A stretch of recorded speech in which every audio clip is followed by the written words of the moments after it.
Yeah, too bad I can't respond the same way. You just call out. Boy, I could suffocate in that bag. You know you like it. Yeah, it's my home. Not just a trash can, this is my traveling. It's full of trash. Not so much as it was, I just got out.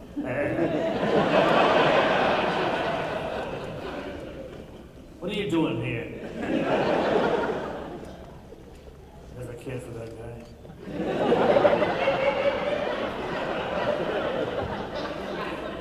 So, gonna answer some questions, huh? Usually it's the police that ask you those things. No, they don't.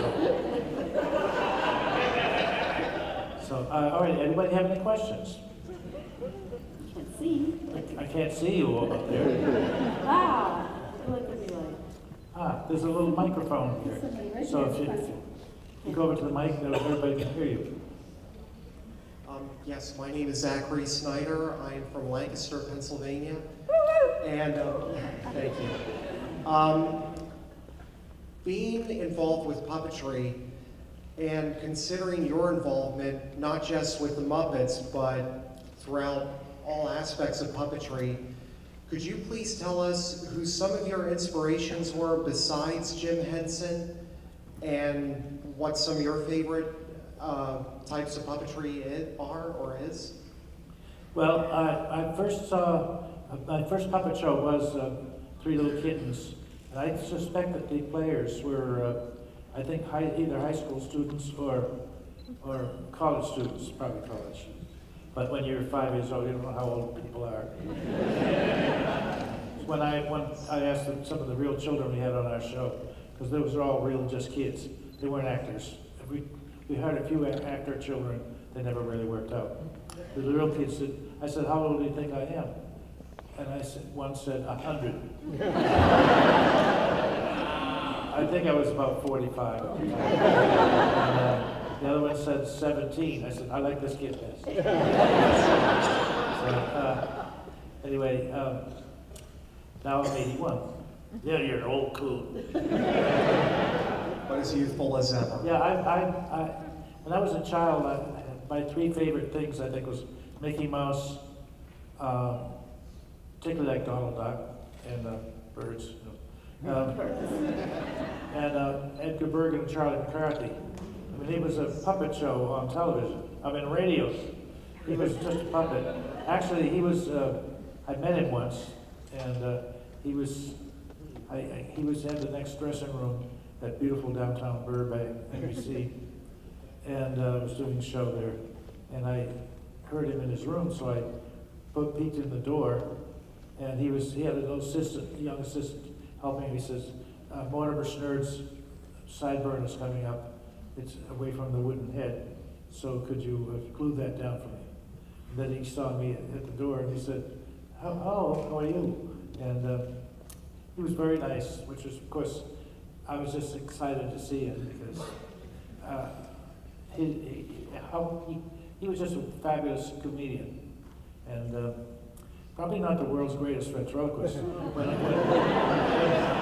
Charlie talked, I think that Edgar's lips moved more than when he talked for himself. It didn't matter. It just was the best. I think he was the best and the worst all in one. You gotta admire somebody like that.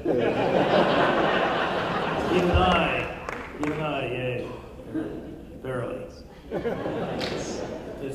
So I really felt right from the start somehow I connected with puppets, and if I hadn't seen that first one, because I saw that in 1942.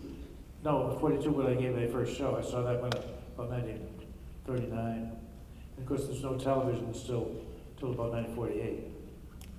And when I was 14. As soon as I saw it, I said, I felt that the TV set looked like a little television, a puppet theater. And I said, I got to do a puppet on that thing.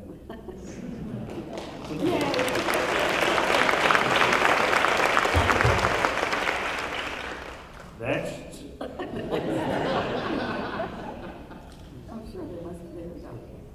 Hello, I understand you had a a 20-year friendship with Jim Henson, so what was your favorite memories from Jim? What's your favorite memories with Jim?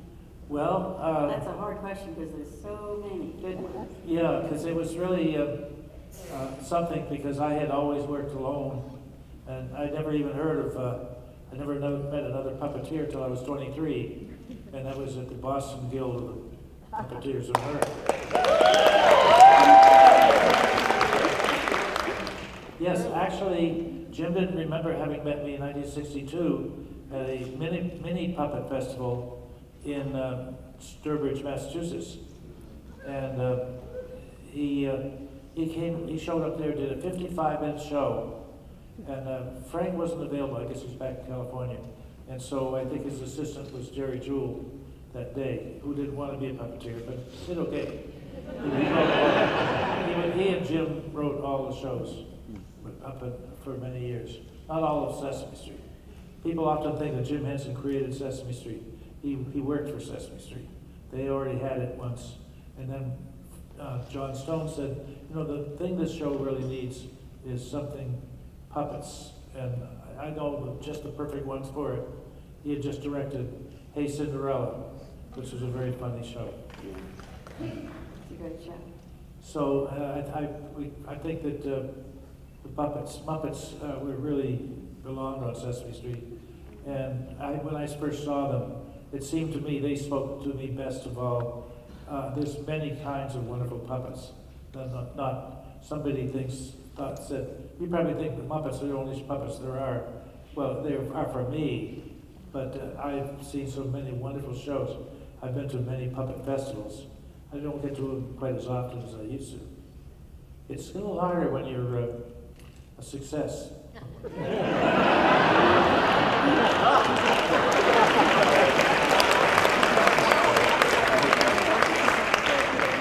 Busy, busy, busy. Thank you.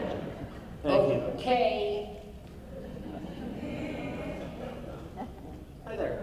I was wondering if you could talk a little bit about working with Matt Vogel as your understudy. In the movie, you obviously talk so much about how much you are Big Bird and Big Bird is you. Yes. And then passing that down to a new performer, what the conversation is like versus the craft of the puppetry and the mechanics of that versus just imparting yourself to him a little bit. And can you talk about that? Basically just tell, how it is to work with Matt. Yeah, well, Matt is a remarkable puppeteer. I think somehow the technology of it, he is a far better manipulator than me. But although I still feel I know the bird better than he does, he did the whole series. He spoke of green screen. He did Journey to Ernie scenes where they had a Big Bird had to find his way to whatever it was the thing of that day. And he did all that, and it was very hard on his back.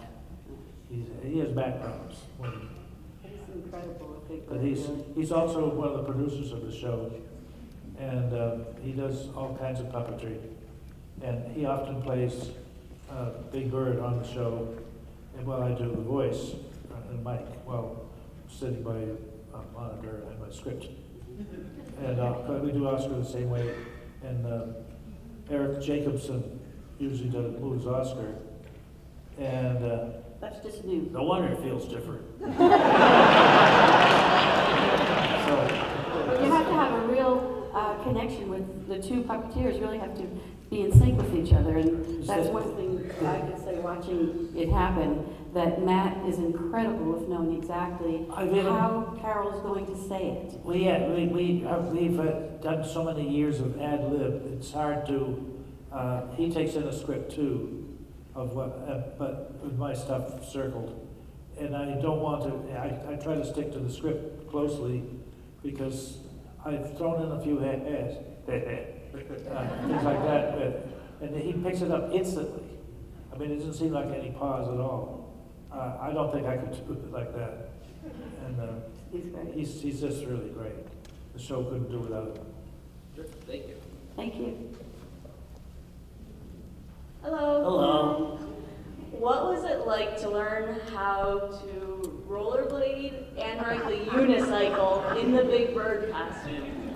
Well, I learned to ride the unicycle.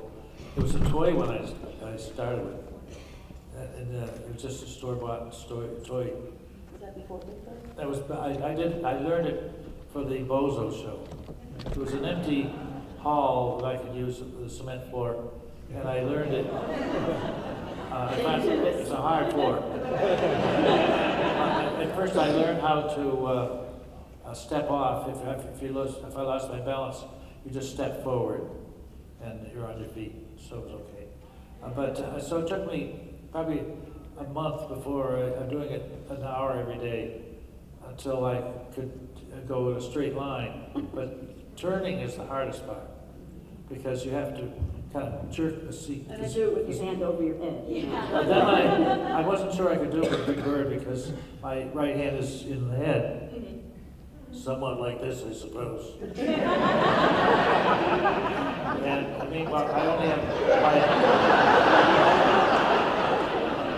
That's not easy. I only have my left hand to try to wave it around and balance yourself a little bit.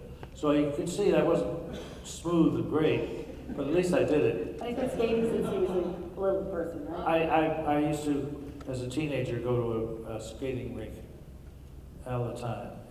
And I was 16, I got my own car, which was a privilege. It was a 1935 Ford.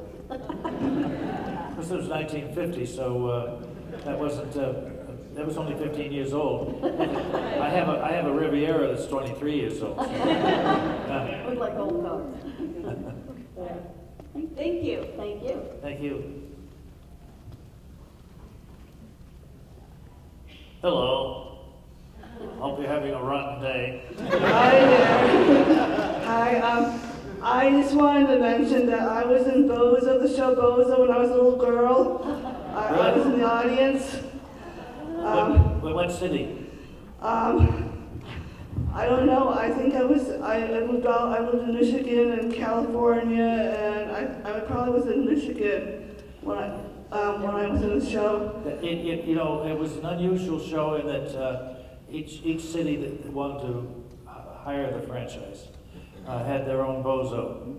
So I worked at the Boston show, but the guy who created the TV version of Bozo was Larry Harmon, a real user of people. Well, he deserves that. Sorry, Larry. He's gone on. But anyway, he would go to each station that hired the show and teach somebody who worked there how to be Bozo. And Frank Avrouche, who played the one that you see, who spoke briefly in the movie, he was, Larry Harmon felt he was the best of them all. And so we became, he came and taped 6 months of our show. And said that then it's still showing in places around the country. It's all on film or tape. Yeah. I also can do an impression of Oscar the Grouch, too. I can do an Oscar the Grouch voice, yeah. Okay. Really? Yeah. Let's hear it. I love trash, whether it's dirty or rotten or rusty, whether it's ragged or rotten or rusty. I love it because it's trash.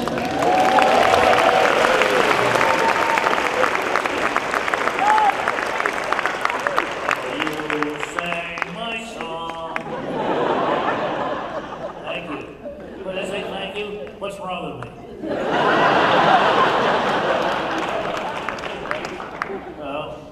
Hello. Over the years, there have been so many pieces of merchandising that have come out from Sesame Street. Is there anything that you particularly liked, any particular toy or game or something that you really thought was cool, related to Big Bird or I Oscar? think the first one, because when in the early days we made talking toys, but you pull the string And actually, we dissected one time, and it looked like a little tiny phonograph, all in blue plastic, and this little record would turn. And when you pull that string, it winds up a little wind-up thing that would turn the record. And but all the characters sounded like, oh, there's a little tiny voice, you know. And Big Bird was the only one that sounded even remotely like this. Cookie Monster shouldn't sound like, they want cookie. I think, but then they came up with putting music on or voice on a chip, and those sound like the real thing.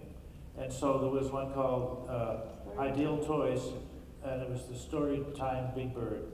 Yeah, or Story Magic, I think. Story Magic, yeah. And I know my grandson, who's 27, still has one, and it still works perfectly. Yeah, they drove his mother crazy, of course, because they played the same tunes over and over, and Big Bird lip synced.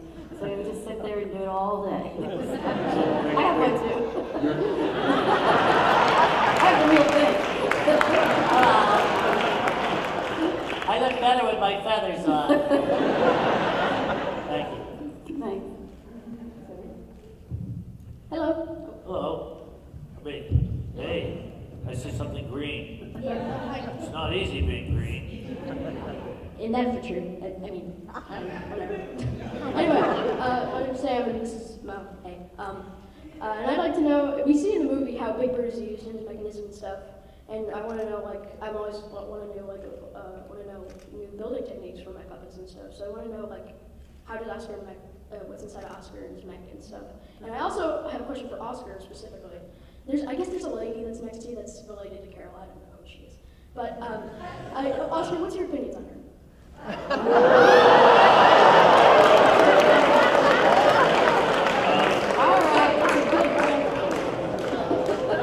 Yeah, well, you're not fully rotten. He wants to know what Oscar thinks of me. He better say something good. I know her. I met her. Oh, why, you're wonderful, sweetie. You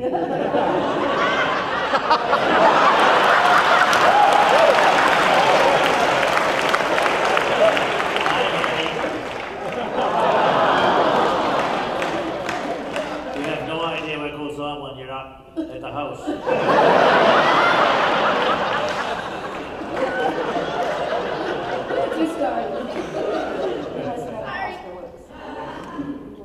Yes, Oscar's pretty simple. They always wanted the builders of the puppets work with the puppeteer. At first, when Jim, I'm still using the same head that you saw that awful thing where Big Bird's first is amazed at the tall little girl. That was the very first scene we ever shot on the show, and I didn't know how to move him. I had no monitor, and it was terrible. He had no feathers above his eyes, and he looked brainless. And Jim actually conceived of him as a goofy guy based on the Toy Dragon puppet, which is, Big Bird is a puppet, although he's a costume up to about here. From there up, it's a puppet, you know, because it's not on my head. My head is always a problem. It's like it could cause bumps in the side of the neck. And we're always looking for a puppeteer with no head. I can get rid of it if you want. Okay, well, the head works just like yours, with the thumb lower. Yeah. Hey, you're talking about me personally. But then there's a little plastic ring that you could use it for curtains on a small rod. Okay. And if I pull it back with my middle finger, he lifts his eyes, and then rubber bands pull it back down. Yeah, my rubber bands don't last too long, so I go in for refurbishing. Now you know all his secrets. Yes. It's something like rebuilding the scarecrow in the Wizard of Oz. Well, I think you said What are you doing after the show? What's this? I'm going to see that Cookie Monster downstairs and hopefully hunt you down for an autograph. Thank you.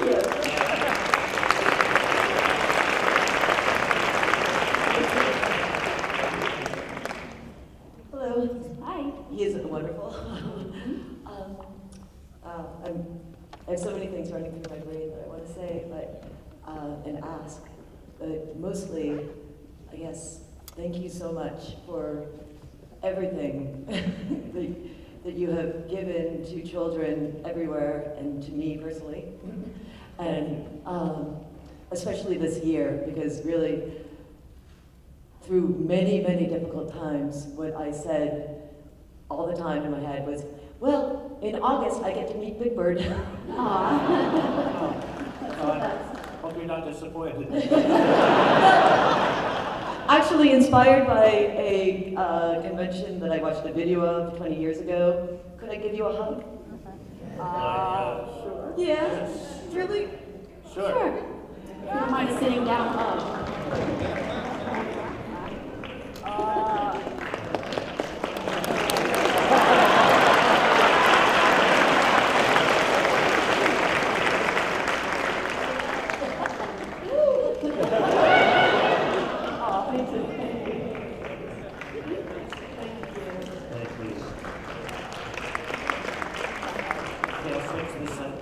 Hi.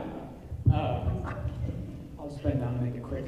I think it's quite apparent from the documentary just how optimistic a guy you are.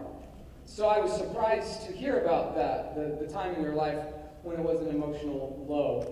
And I think for a lot of artists, we deal with that, those emotional lows, maybe not necessarily for the same reasons, but in our craft and with ourselves. And so I was wondering if, I know in the film, I know you mentioned that there was the moment when you just said, well, it'll get better, but how have you maintained that optimism?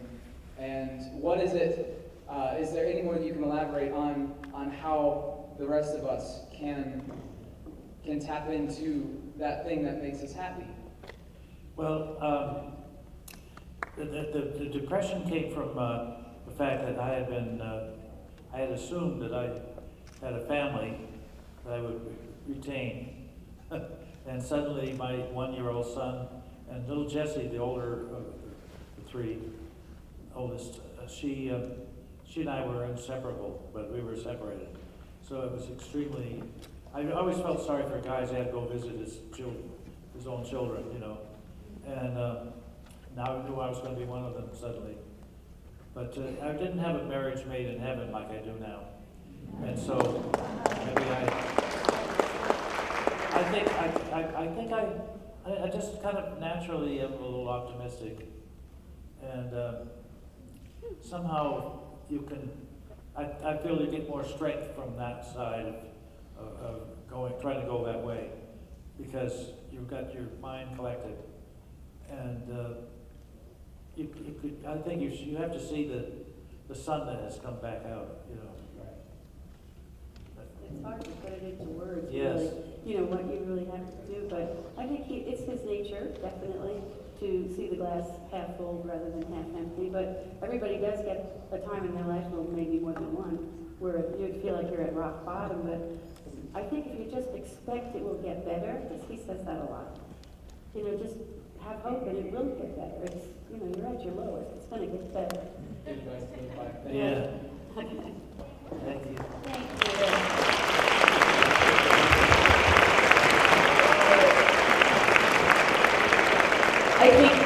I think all of us can attest to what a powerful evening this.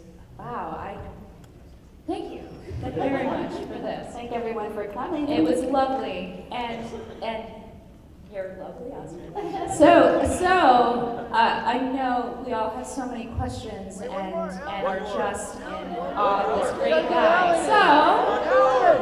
So tomorrow, yes. Okay, we're going to take one more question, but before we do, let me just let everyone know that tomorrow from 11 to 1 outside the Puppetry store, which is in the Rome Commons area, Caroll and Debbie will be granting autographs and saying hello and giving us all a chance to thank them again. So one more question, and then more to the evening, and onward and upward. Thank you so much. Thank you. Thank you. I've always been wanting to ask about another inspiring character that's connected with you, Pickle Puss. Yay. Not totally forgotten. He was what you saw in a cartoon form in the film. I still have the puppet, and he's pretty crudely made. I threw him together for a little pilot of a show that never made it. He didn't deserve to make it, it was terrible. But Pickle Puss was a pretty good character, and he was the one I was doing when Jim was there scouting. And every once in a while I pull him out. Yeah, he's still around once in a while. I had a beautiful new version made. Cost $5,000. Puppets are expensive.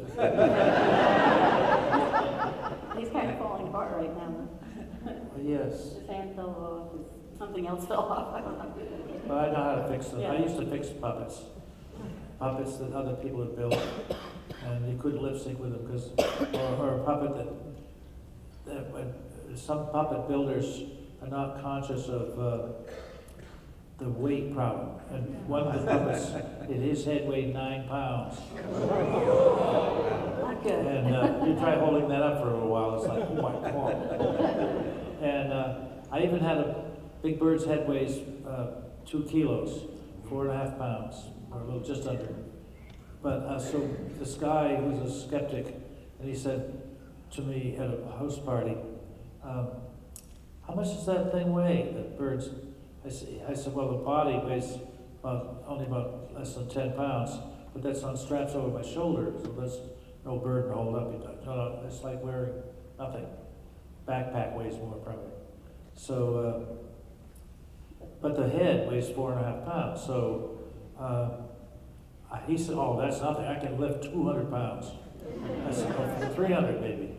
And I said, yeah, but that's not the same as holding a puppet over your head. And he says, oh, well, 4 pounds. You could do that for hours. I said, no, you'd be surprised. It's not quite as easy as you think.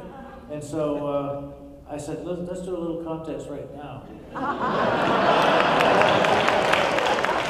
said, but rather than picking up anything, just let's hold our hand over our head.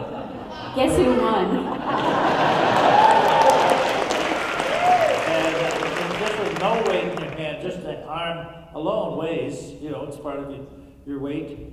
And so after 3 minutes in, he's going, geez. I said, no, you can't hold it with your other arm.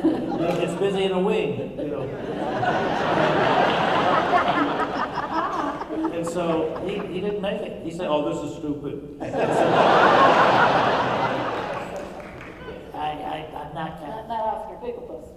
I was using Picklepuss voice.